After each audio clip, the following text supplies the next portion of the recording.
Sama persis. Jadi instruksi untuk evaluasi caranya ini ada. Kebetulan di sini masih ada beberapa versi, ada dua versi nih. Ini versi yang terbaru yang ada gambar-gambarnya. Ini ada juga ini sebelumnya. Ya. Intinya sama aja. Nanti bapak sesuai dengan yang ada di teori tadi. Kalau ada orang terjebak, ada namanya luet. Nanti bapak silakan bisa lihat. Ini posisinya ada di atas layar kecil ini. Tuh. Oh itu. Ini Yang biru. Yang biru. Silakan nanti itu kan lagi normal bisa ada nyala ada enggak. Kalau pas nyala berarti level, kalau enggak nyala berarti tidak level. Oh. Luet. Itu ada kalau kita zoom ada tulisannya luet. Pintas berarti luetnya nyala. Silakan gitu. Bisa dilihat. Selama itu nyala berarti ini satu level. Nah ini item kedua, ini ada namanya CH off. CH off ini posisi CH-nya ada di deretan sini. Ada tulisannya CH. Nah ini CH. Ini 3 pas dia buat. Ya jadi sesuai instruksi di sini, katakanlah bapak-bapak ada orang berkurung, luetnya nyala, udah matiin CH, ini nanti bisa langsung dievakuasi. Nanti kita akan praktekkan. Ini kalau turun satu lantai kan bagaimana cara ngeden atau evakuasi manual. Jadi ada dua cara. Kalau udah level begini, kita matiin CH, apakah betul bisa langsung dibuka? Atau memang harus pakai kunci? Yang kedua, tidak level, bagaimana cara kita leveling? Itu untuk prakteknya hanya dua itu Pak. Jadi tidak ada instruksi untuk naik ke atas angka. Oke, paham? Paham, Pak. Jadi nanti langkah-langkahnya tetap ini. Bagaimana yang langkah kedua tadi yang tidak level harus kita jam. Nah ini ada namanya jam. Nih posisinya persis seperti gambar ini. Ini yang kalau tidak di jam ke arah kiri, kita geser ke arah kanan atau di on. Jadi ke posisi jam. Nih, nanti setelah itu ini akan nyala nih, yang tombol kuning ini. Berkedip. Tekan sekian detik sampai kita dengerin bunyi break kebuka. Detik. Dan ini akan naik atau turun tergantung beratnya sih sangat. Sampai siluet ini nyala. Lampu biru yang tadi tuh maksudnya lampu luet. biru yang di atasnya tadi itu lampu luet. Setelah nyala di jam itu nggak bakal bisa Bergerak lagi. Kalau udah gitu kita balikin lagi ini recall jamnya balikin lagi ke arah yang sebelumnya. Kalau ke kiri ke kanan gitu aja. Di sini ada nih, silakan bapak-bapak yang masih penasaran dengan mana bentukannya ini Pak. Silakan bisa dilihat. Intinya sih di situ. Di dalam seolah-olah saya ya. Kontak. Udah 8 Pak Ipul. Matiin. Tutup pintu udah, tutup. Belum. Pintu belum tutup. Udah tutup nih. Udah tutup, matiin. Oke, ini ada mati. Tangan ya? Bisa kebuka. Iya, ada yang keluar nggak? Oh, ini bisa kebuka. Di dalam siapa, Pak? Di dalam Pak Irfan. Oke. Bisa dibuka coba pakai tangan ini. Ini bisa Ya, ini bisa dibuka pakai tangan nih. Udah dimatiin belum? Udah. Ya kalau udah dibuka ya berarti udah mati. Udah mati. Biar kita nggak khawatir tiba-tiba si lipnya bergerak gitu Pak maksudnya. Kalau nggak ada power kan semuanya kelistrikan mati tuh. Iya. Termasuk door motor juga nggak punya tenaga listrik. Nah jadi kita bukanya gampang. Seperti begini nggak perlu pakai kunci istilah kata. Dan nggak perlu juga masuk ke atas sangkar gitu doang. Buka dari dalam tapi bisa Pak Irfan? Kenapa? Buka dari dalam bisa? Dari dalam juga bisa sama luar dalam bisa. Ini dari luar. Karena 3 pasnya udah mati ya. Iya. Itu dari dalam bisa karena itu udah nggak ada tenaga listriknya. Dan ini nggak ada sistem locknya di door motor. Kalau lift lain kan ada. Walaupun udah dimatiin, ini si cewek, ini si laki ngait begini. Jadi walaupun dibuka nggak bisa. Tapi Masih kok di atas dia saya sering lihat ada door lock ininya Pak. lock begini dia udah kalau udah mati udah ngangkat. Oh kalau mati Iya. Terkecuali dengan kondisi lift error, JH belum JH putus, belum. dia masih Iya. kayak gini. Intinya untuk kuncian utama pada saat standarisasi Mesti kita mati evakuasi, JH. sebenarnya harus matiin Iya. JH dulu. Memang standarnya begitu. Ketika kita mau evakuasi, JH harus mati. Harus utama itu. Gitu dulu. Karena dikhawatirkan liftnya bergerak tiba-tiba kan kita nggak tahu gitu. Berarti yang tadi disampaikan dua kru itu minimal satu ke atas buat ke JH, yang Ah. satu buat melakukan Betul. Oke. Maksudnya jadi Oke. biar langkahnya cepet Ya. gitu kalau 2 orang gitu kan. Oke. Cuman tergantung kapasitas juga yang ada di dalam. Kalau memang dia lebih berat berarti kan Buka. turun ke bawah. Kalau dia lebih enteng dia naik ke atas. Kebuka ini. Buka, oke. Udah. Saya hidupin kembali ya. Normalnya dia apa Dulu. nyingkron dulu ke bawah ya.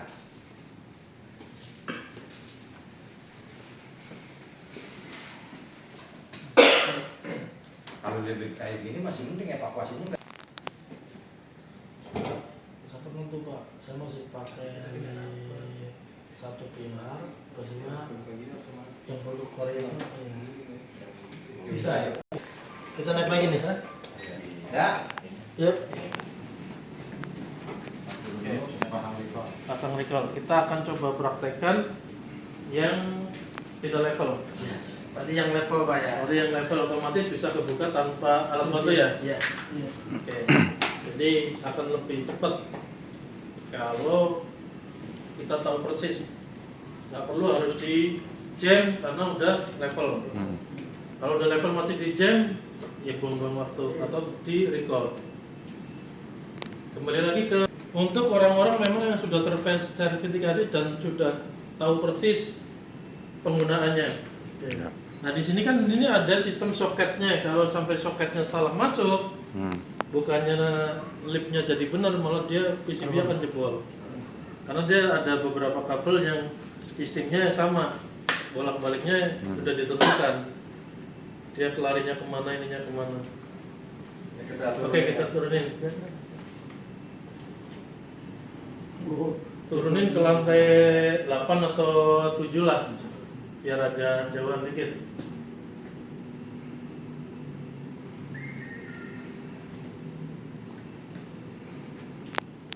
Di sini kita tadi ada apa namanya, bagaimana cara menentukan dia di lantai berapa. Sedangkan di sini nggak ada petunjuk apapun. Ya Iya, kan? iya Pak.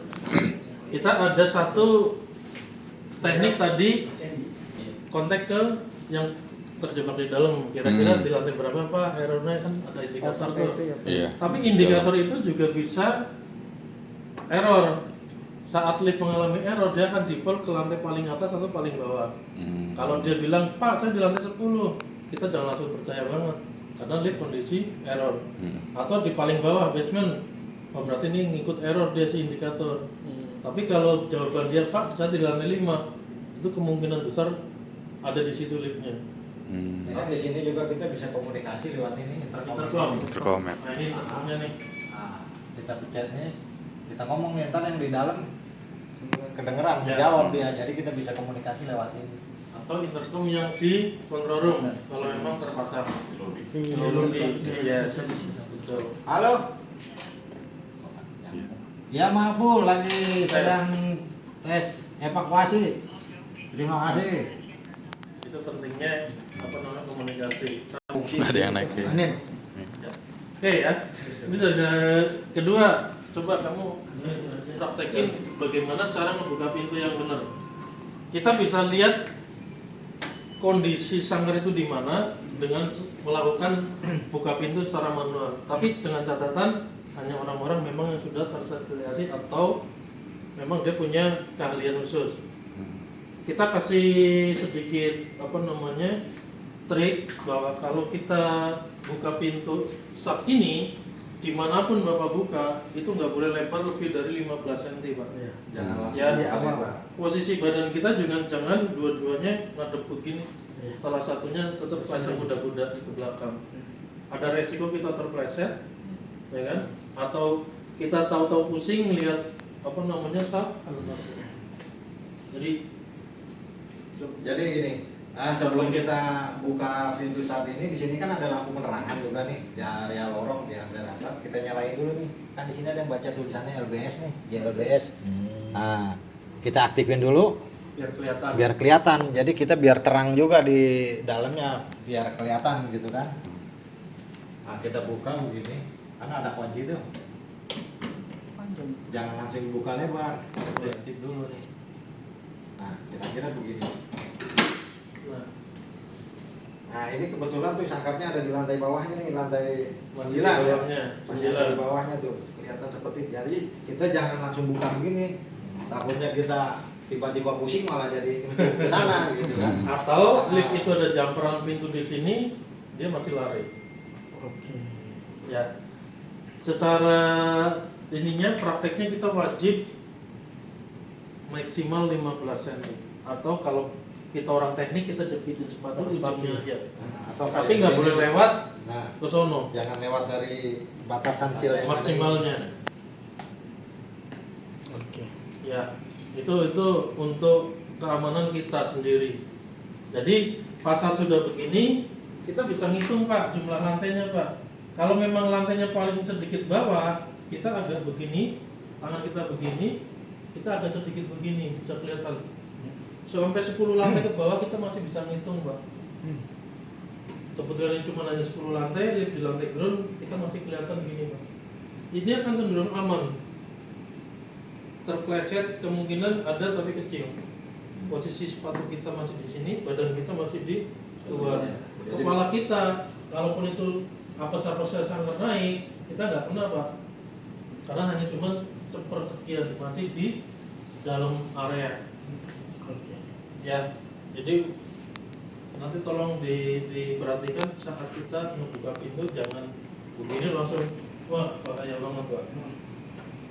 Ada beberapa memang yang ya pengetahuannya masih belum bagus, buka langsung begini. Itu ada resiko sangat-sangat besar. Kalau ini jumper pintu kita kan nggak tahu. Baik pas pintu ada kabel short, nggak tahunya liftnya lari. Apa yang terjadi? Bang, intinya di sini kita juga yang mau evakuasi mesti tenang. Jangan buru-buru begitu buka pintu main blok. Betul ada buka begitu. Nah, kitanya takutnya yang menjerusuk ke dalam sana gitu. Pelan-pelan aja. Kita buka gini, posisi badan kita masih di luar. Nah, intinya jangan langsung dibuka kita langsung gini. Ngeri. Nah, ini mau di lantai bawahnya lagi atau kayak mana? Turun lagi. Udah, yang penting nggak level aja, Peng. Iya. Lampunya mati ya? Iya. Mati. Nah, ini kan nggak level tuh. Lampu itinya mati Itu berarti? di lantai 8 berarti ini kan 9 nih. Bawahnya 8 tuh. Nah, itu nggak level tuh. Oke. Kalau nggak level juga kan ke sini kelihatan nih lampu LED-nya nggak nyala biru dia. Ini posisinya nggak level. Oke. Ini seolah-olah lift breakdown ininya tidak level karena tidak nyala. Apa yang harus kita lakukan tetap matikan CH, nanti langsung lanjut ke jam, langsung kita coba tekan. Coba praktekin matiin jam. Secara komunikasi tadi kita udah ya. Iya.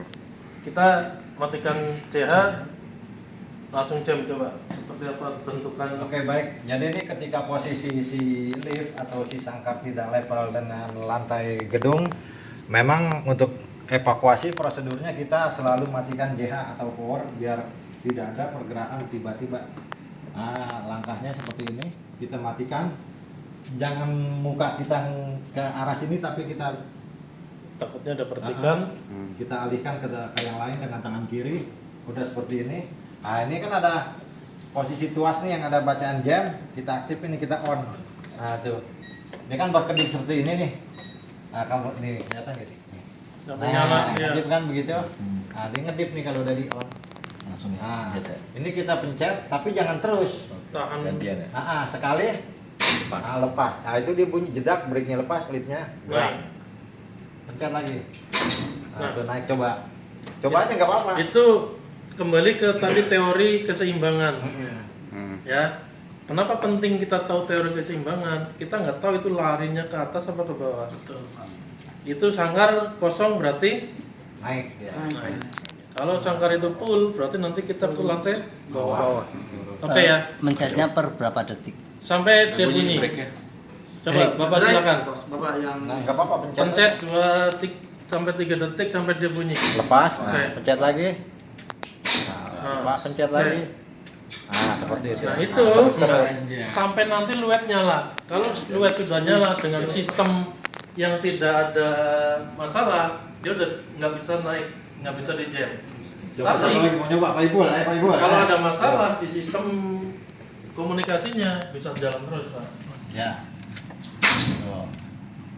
Sabar, bentar dulu, belum. Belum, pencet lagi. Kasih jeda dulu. Nah, pencet lagi. Nah ini sama kekurangannya tipe Taylor ini, dia hanya buka tutup nggak ada slownya. Jadi di dalam itu kita berasa begini kejut. Kalau ada orang hamil ya mohon maaf aja, dia akan shock banget. Atau orang-orang yang itu. Berarti kalau di dalam sangkar ini, terus aja Jan, di dalam sangkar ini ketika ada penumpang dengan melakukan sistem jam ini tetap komunikasi sambil berjalan menenangkan Betul, mereka. menenangkan. Karena kejutan yang dirasa itu memang nggak bisa kita Ya udah, hindari. level berarti. Udah biru. Cobain ya, udah bisa nggak? biru. Coba. Nggak bisa. Nggak gerak lagi. Kalau sudah nggak bisa dan dia nyala, balikin lagi Pak recall-nya. Si tanda jamnya itu kita balikin lagi, Puter aja. balik. Balik. Nah, Nah, kayak gitu. kita kembali ke seperti tadi. Apakah betul Ke lantai. kalau itu bisa dibuka Lapan. pintunya? Lantai 8. Ini Pak, coba diintip lagi, yakin di lantai 8 nggak, Peng? Nah gitu. Antara Berbeda nih. Ini masih power sebelum level dan tadi setelah level. Tangkar. Sebenarnya lebih aman adalah instruksi yang seperti tercantum di lift. Ini.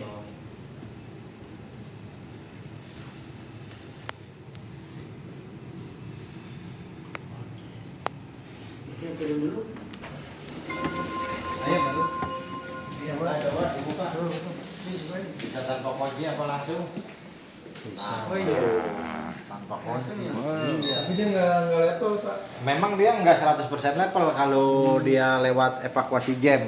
Nah, kalau lubang segini nih di bawah 30 cm masih bisa, artinya orang yang di dalam masih bisa ngelangkah keluar. Toleransi. Yang bahaya tuh kalau dia lebih semeter, umpama orangnya di bawah kita buka pintu kita keluar ini, nah itu yang nggak boleh. Tapi kalau untuk kayak gini nggak mungkin turun lagi ya. Nggak mungkin karena JH-nya powernya udah mati, listriknya udah mati. Tapi nggak ada kemungkinan error tuh kalau udah posisi off gini. Error gimana? Ya error tuh misalnya kan kita nggak tahu ya apa namanya tetap mati ya si intinya nggak bakal ada kemungkinan error dia turun. Oh enggak, karena dia Udah tetap safety ya? udah safety, udah nggak ada power dan brake-nya juga udah ngunci dia.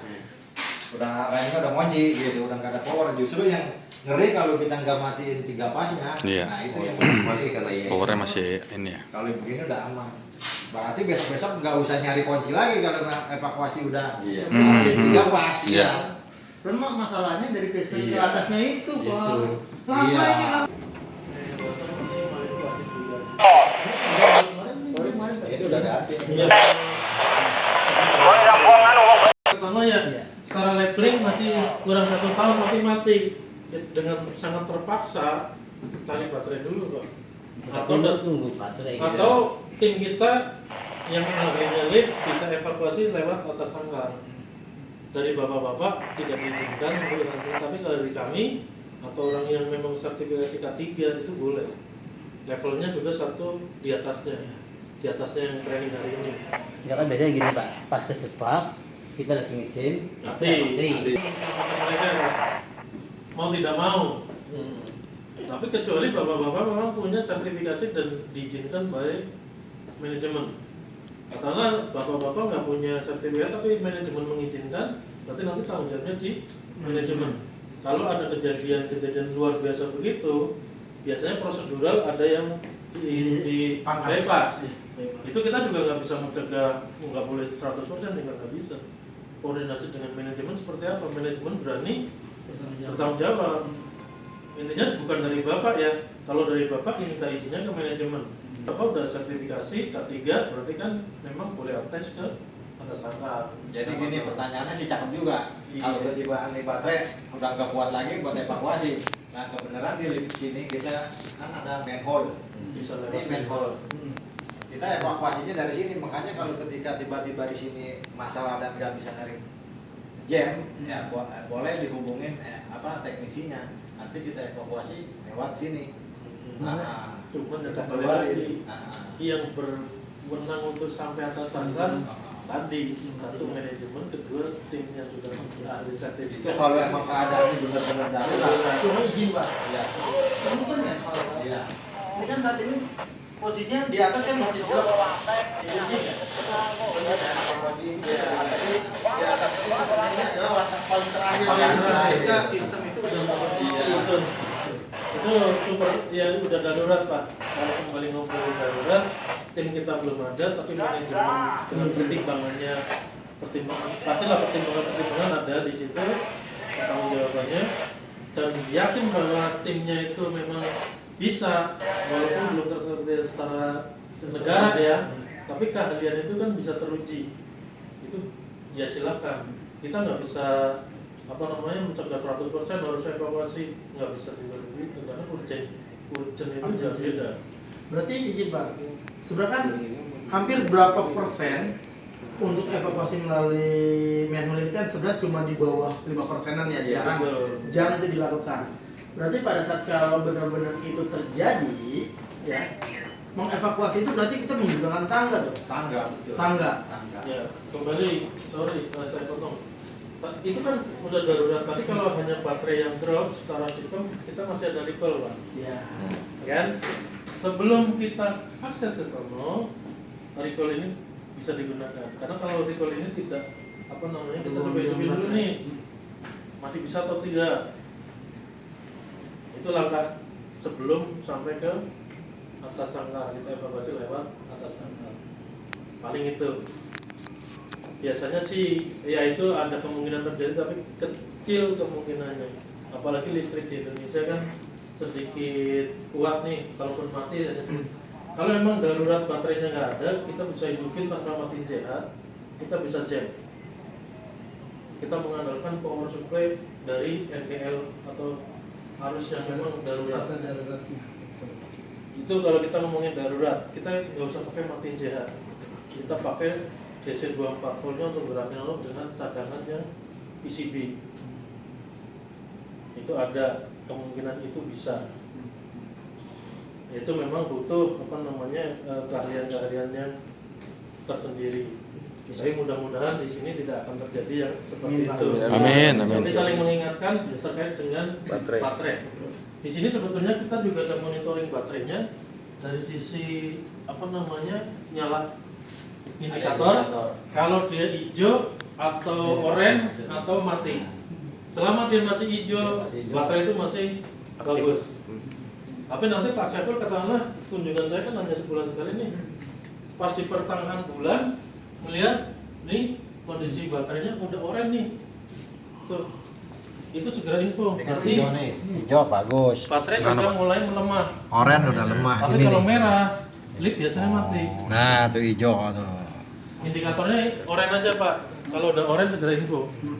Karena kan kunjungan 1 bulan ke 1 bulannya kita nggak tahu nih baterai swapnya kapan. Walaupun baru dipasang 3 bulan bisa aja. Secara aplikasi kualitas kita nggak tahu. Tapi ada indikator yang ngasih kode nih. Saya udah mau rusak nih. Nyala oranye Pak. Itu aja sih. Ini masih hijau. Oke, masih bagus. Ada pertanyaan lain? Satu Pak, izin. Yap. Tadi kan udah sempat disampaikan ya, apabila sebenarnya kita sebelum melakukan evakuasi dari yang menjadi tersangka, ya, Yang teknis. Tadi udah. nanti tinggal dikirim aja. Oke. Ya. Bapak tadi yang Bapak sampaikan, sebelumnya kita kan ada emergency banget nih, baterai habis, kita evakuasi dari dalam. Tapi kan sebenarnya evakuasi dari dalam sangkar itu adalah alternatif terakhir. Kita masih bisa penggunaan recall. Ada beberapa opsi lah.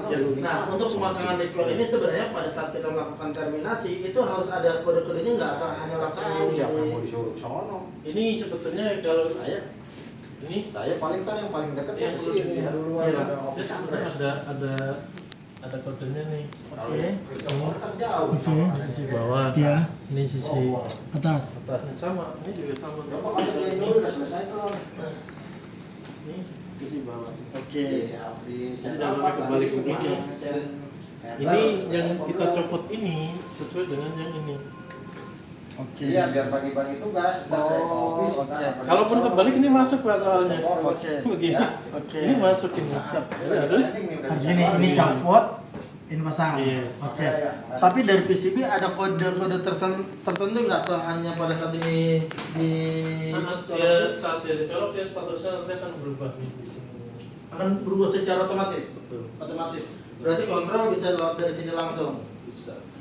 Sedangkan yang di lantai-lantai yang lainnya masih bisa manual juga enggak? Oh enggak. Enggak, hanya kontrolnya dari sini aja. Betul. Dia hanya untuk membantu recall manual. Manual. Oke. Enggak aja sih. Oke.